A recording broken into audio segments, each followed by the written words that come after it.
Sir ప్రస్తుతం చూస్తున్నట్లయితే గతంలో జగన్మోహన్ రెడ్డి రూలింగ్ అంటే ఎలా ఉందంటే కేవలం 13 కోట్లు పెట్టి ఆయన పాస్బుక్ల మీద ఫోటోలు వేయించుకోవడానికి 13 కోట్లు ఖర్చు పెట్టారంటున్నారు. అంటే ఇప్పుడు పైన ఋషికొండ 600 కోట్లు, అది ఫినిషింగ్ చేయడానికి చుట్టూరు గోడలు కానీ కరెంటులు కానీ ఏదైనా 3.5 కోట్లు, దానికి అంతంత ఖర్చు అవసరం అంటారు. బేసిక్గా మీ ఒపీనియన్?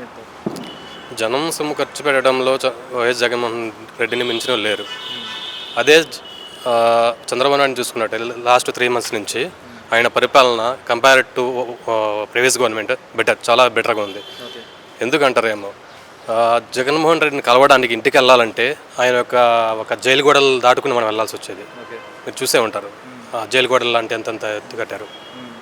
ఇప్పుడు ఇక్కడ పార్టీ ఆఫీస్లో చంద్రబాబు నాయుడు కలవడానికి కానీ, లేదా ఆయన కుమారుడైన నారా లోకేష్ని కలవడానికి కానీ చాలా ఈజీగా కలిసి మనం ఏదైనా సరే అర్జీ పెట్టుకోగలుగుతున్నాము.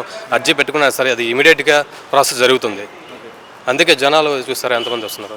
సార్ ఇప్పుడు చూస్తున్నట్లయితే పంచాయతీలు కూడా 8,300 కోట్లు అనేది శాంక్షన్ చేసాము, పంచాయతీగా డెవలప్మెంట్ చేయించాం, పంచాయతీకి పంపించాం, అది ఇది అని అంటున్నారు. కూటమి ప్రభుత్వం ప్రశ్నిస్తుంది, పంచాయతీకి ఏం అభివృద్ధి జరగలేదు, 8,300 కోట్లు ఎటు వెళ్ళినాయి అని క్వశ్చన్ మార్క్ మారుతుంది. పంచాయతీ సంబంధించిన మనీని కూడా లూటీ చేసిందని చెప్పి ఓల్డ్ గవర్నమెంట్ నుంచి రూమర్స్ ఉన్నాయి.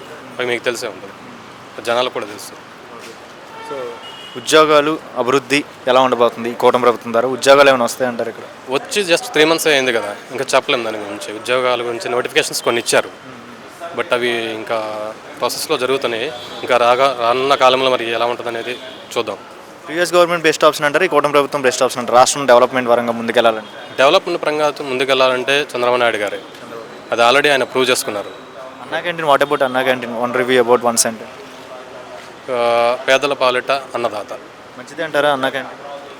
అది మంచిదా కాదా అనేది ప్రతి ఒక్కరికి తెలుసు. అది నువ్వు అడగాల్సిన క్వశ్చన్ కూడా కాదు అసలు. అది అంటే 5 రూపాయలకి బిచ్చం వేస్తున్నారు, మంచి భోజనం కాదని వైసీపీ లీడర్లు అంటున్నారు. ఆ క్వశ్చన్ ఒక్కరికి తెలిసిన ఇష్యూ అది. అన్నా క్యాంటీన్ అనేది అన్నదాత లాంటిది. అది మంచి బిచ్చం వేస్తున్నారు, ఆ కామెంట్ని కరెక్టే అంటారా? కొంతమంది లీడర్స్ నుంచి మాటలు వస్తున్నాయి కదా, అది వాళ్ళకి బిచ్చంలో అనిపిస్తుంది. వాళ్ళకి పేదవాడికి అది ఒక పరమాన్నం లాంటిది అనమాట.